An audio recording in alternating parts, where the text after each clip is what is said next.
Essa semana é mais curta, tem feriadão chegando, a gente tá na semana de Páscoa, tem Sexta-feira Santa, tem Sábado de Aleluia, tem a Páscoa depois, estamos na Páscoa de 2024 e eu vou fazer algo que faz muito tempo que eu não faço aqui no canal, que é uma lista. Eu vou fazer uma lista hoje nesse vídeo de 10 filmes de Páscoa e eu garanto pra vocês, se vocês ficarem até o final desse vídeo, que eu não vou me limitar às escolhas mais óbvias. Você vai ser surpreendido e vai ter filme nessa lista para todos os gostos, tanto para quem gosta de clássico quanto para quem gosta de filmes contemporâneos, filmes mais religiosos e filmes menos religiosos. Vai ter drama, vai ter musical, vai ter suspense. Então fica aqui e eu já vou te pedir, se você gosta desse tipo de conteúdo que eu não tenho feito com tanta frequência aqui no canal, já dá um like, já se inscreve no canal se você ainda não está inscrito, clica no sininho e em sempre para sempre receber notificações de vídeos novos por aqui. Dependendo de como forem as métricas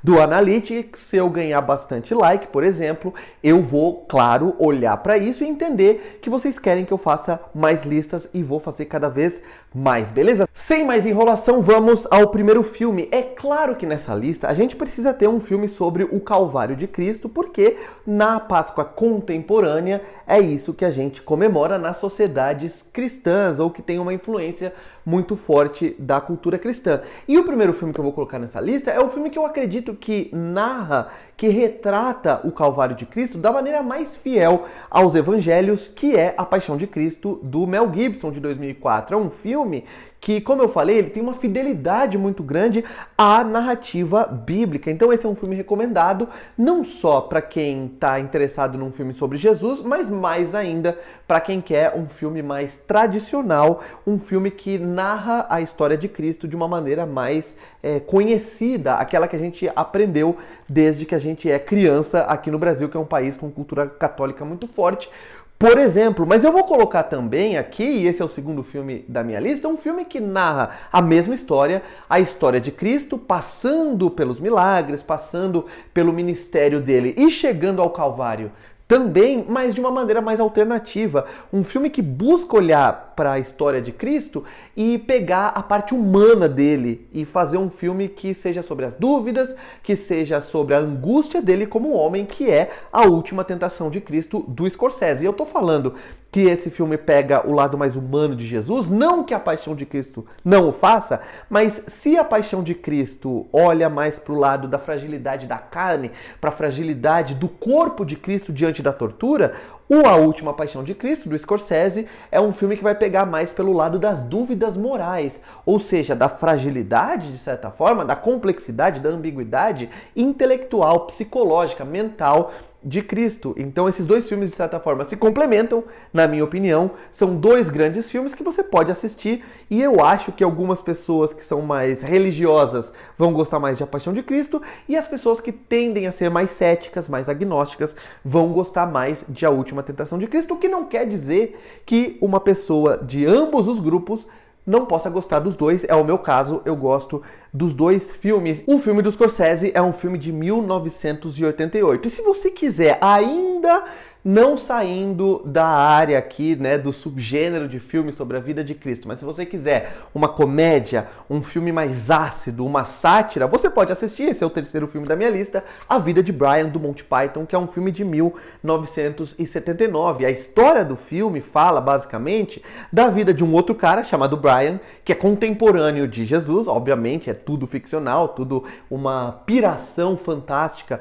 da cabeça dos membros do Monty Python, daquela trupe incrível de comédia, principalmente ali dos anos 70, e esse cara acaba sendo, como que eu posso dizer, ele acaba sendo relegado a uma posição de coadjuvante, porque tem um cara ali do lado dele, que é Jesus, que tá pegando toda a fama de tudo que acontece. E através dessa piada, através dessa gag, desse gimmick do roteiro, né, dessa premissa que eu gosto muito particularmente, ele vai fazer várias piadas, vai fazer humor com várias situações bastante conhecidas, como eu falei anteriormente sobre os dois filmes, do ministério, da vida de Cristo, dos milagres, do Calvário, etc. É um filme que eu recomendo muito. Mas é claro que, do ponto de vista religioso, a Páscoa não é importante apenas para os cristãos.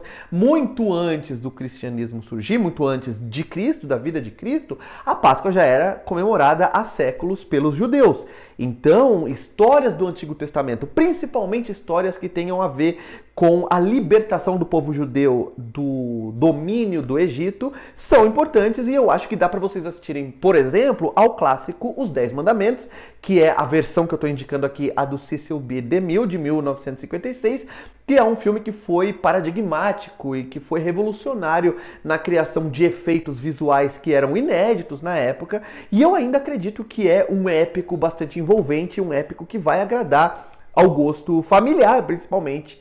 Eu acho que esse filme aqui, ele tem mais ainda um apelo familiar, porque se A Paixão de Cristo, que eu citei lá no começo, que foi o meu primeiro filme do vídeo, é um filme que, beleza, segue bem próximo o que está escrito na Bíblia, mas ele é um filme bastante brutal, bastante violento. Já Os 10 Mandamentos vai ser um filme que vai ser adequado a todos os públicos e a todas as idades. Eu vou colocar aqui também, ainda falando da Páscoa judaica e de todas as razões que os judeus também têm para comemorar essa data, eu vou citar uma animação, que é uma animação da qual eu gosto muito, chamada O Príncipe do Egito, de 1998, e que é um filme, na minha opinião, da era de ouro da DreamWorks como um estúdio de animação. Ali no final dos anos 90, começo dos anos 2000, naquela rivalidade com a Pixar, e ela conta essa história de uma maneira bastante lúdica, de uma maneira bastante emocionante. É um filme muito emotivo, que mexe comigo por vários motivos, e é também uma animação que eu considero perfeita do ponto de vista técnico, visual. É um filme muito bonito que dá para você chamar as crianças também para assistir junto com você. E para falar em crianças, eu vou citar mais um filme infantil aqui nesse vídeo. Esse já é o 6º filme da minha lista, que é um filme chamado Hop, e que no Brasil ganhou o subtítulo de Hop, Rebelde Sem Páscoa. Eu gosto muito desse título porque ele pega o subtítulo de Rebelde Sem Causa lá do filme do James Dean para falar do Coelhinho da Páscoa ali, porque eu precisava ter um filme de Coelhinho da Páscoa nessa lista. Esse não é um grande filme, tá, gente? É um filme que eu assisti na época, ele é de 2011, e eu acho que os efeitos visuais podem estar datados também, porque não eram já grandes efeitos ali em 2011, mas eu acho que eu preciso incluir nessa lista aqui um filme de Coelhinho da Páscoa e que seja uma indicação para quem tem filho menorzinho mesmo.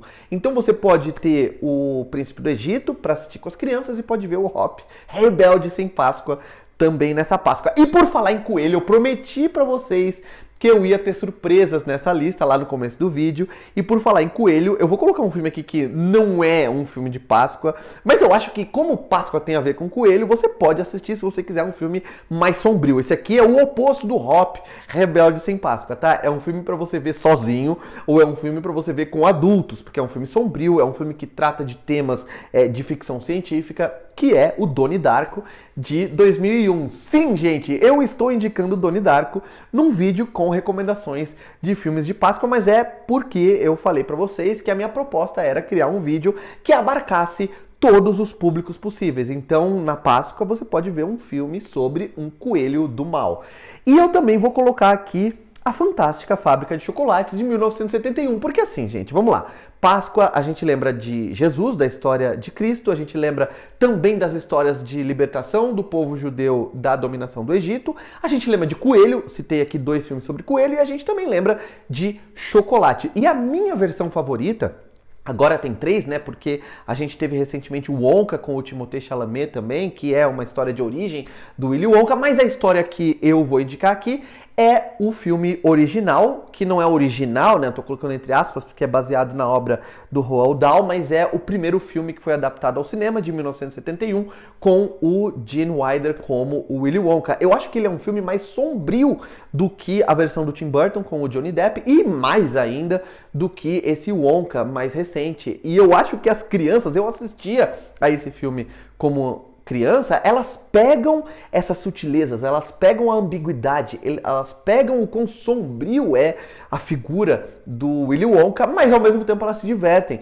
Tem fator de diversão, visualmente é um filme bonito, empolgante, mas ele também tem algo muito estranho. Ele chega a beirar ali o sinistro, tanto na criação dos Oompa-Loompas ali visualmente, a maneira com que eles se comportam e como aquelas maquiagens são vistas pela plateia hoje em dia, né? Eu sou uma criança dos anos 90 e mesmo assistindo ao filme dos anos 90, aquele filme já era esquisito demais pra mim, e as motivações do Willy Wonka, o destino das crianças, são algo que a gente, né, na infância já ficava, caramba, o que aconteceu com essas crianças? Em nono lugar, se você quer um filme também da era clássica de Hollywood, eu recomendei aqui Os 10 Mandamentos, de 1956, mas eu vou trazer um outro filme aqui, porque você pode querer também um musical. E tem musical de Páscoa, gente. Eu vou recomendar aqui um filme chamado Desfile de Páscoa, de 1948, que é um filme com o Fred Astaire e a Judy Garland. E é um filme que se passa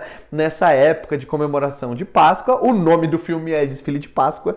Eu acho que pode ser uma boa escolha para quem gosta de Technicolor, para quem gosta da era clássica de ouro de Hollywood, da Judy Garland, e para quem gosta de musical. E para fechar minha lista, o 10º filme que eu tô trazendo aqui como recomendação para vocês é um filme que também não é exatamente um filme de Páscoa, assim como Donnie Darko não era, mas é um filme para quem quer comédia, para quem quer romance, comédia inteligente, romance inteligente, e que tenha ali alguma coisa de Páscoa, que é o Annie Hall, ou no título português, Noivo Neurótico, Noiva Nervosa, o filme do Woody Allen, protagonizado por ele mesmo e pela Diane Keaton, porque tem uma cena importante do filme, uma grande cena, uma sequência, para falar a verdade, que se passa em um almoço de Páscoa bastante judaico, e boa parte das piadas que envolvem essa cena tem a ver com os costumes judaicos, principalmente relacionados à Páscoa. E aí, gente, qual desses 10 filmes vocês vão querer ver, ou quais,